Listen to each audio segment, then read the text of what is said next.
welcome sa another free SEO training video ni Pinoy SEO. Sa karon nga video, we'll be talking about getting more topics para sa imong mga blog sites. Tungod kay New Year, nindot kaayo nga mangita tag new topics to write about regarding sa atong blog. So kani atong buhaton nga example is called examspinas.com. So I have been featuring this website for a long time sa atong mga free nga tutorials. Okay, gihimo ni nato nga website last year, 2023, and I think nana ni sa mga 4 months old or 5 months old nga website. So kani, examspinas.com, this is an online guide for Philippine examinations. Kung inyong makita na atay mga articles relating to examinations in the Philippines. Ang performance ani over the last 3 months, nindot kaayo siya, nakakuha na siya 42,000 clicks, no? With 629,000 impressions. So that's really good traffic from Google or from the search engines, considering this website is just around 5 months old. Okay? So karon daghan kitag topics diri, no? Really relating to examinations in the Philippines. Karon mangita tag more topics to write about.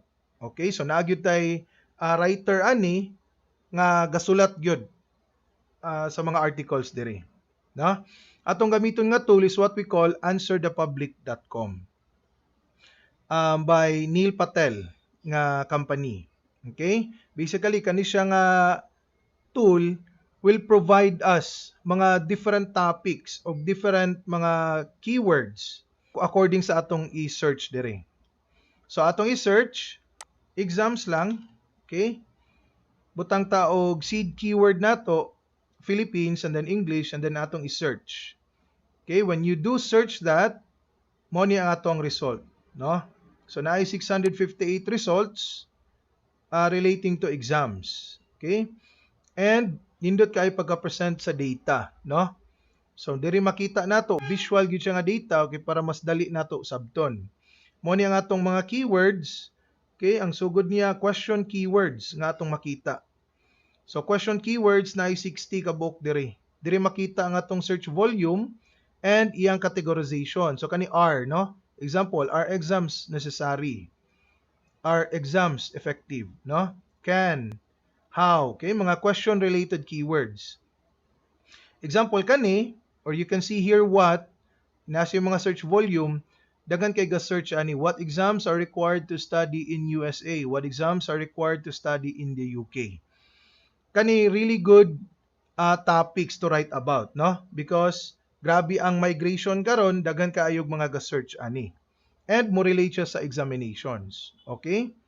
So kani nga mga data, we will send this to our writer. And magsulat dayon siya og mga different topics about ani. Pwede po ta makakuha og ideas about prepositions, no? Na without, can, okay? Na for, okay, exams for government jobs with 140 search volume. This is really good topic, really good keyword to write about. Okay? And so on. Kita nato dira. Also, napod tayo mga comparisons, no? And, okay, exams and tests, exams versus, napod tayo versus here, makita po natong mga search volume. Of course, atong i-target or atong sulatan about are katong mga keywords nga na search volume. Okay? And then, makakita po din kag mga alphabetical here. Iyang tabular nga data here. Okay? Really, really good tool to find more topics, more keywords. So, out of that search alone, exams, kakuha tag different topics, mga topics to write about. No? So, kana siya, ato dayon nang isend sa ato ang writer para iyang sulatan og articles. Okay? So, again, mo ni ang atong website, Exams Pinas, no? We will make an update soon if nabuhat na atong mga articles and then tanaw na to if makarank ta ato nga mga keywords or mga articles. By the way, if you check here, mo ni atong mga top keywords karon aning examspinas.com.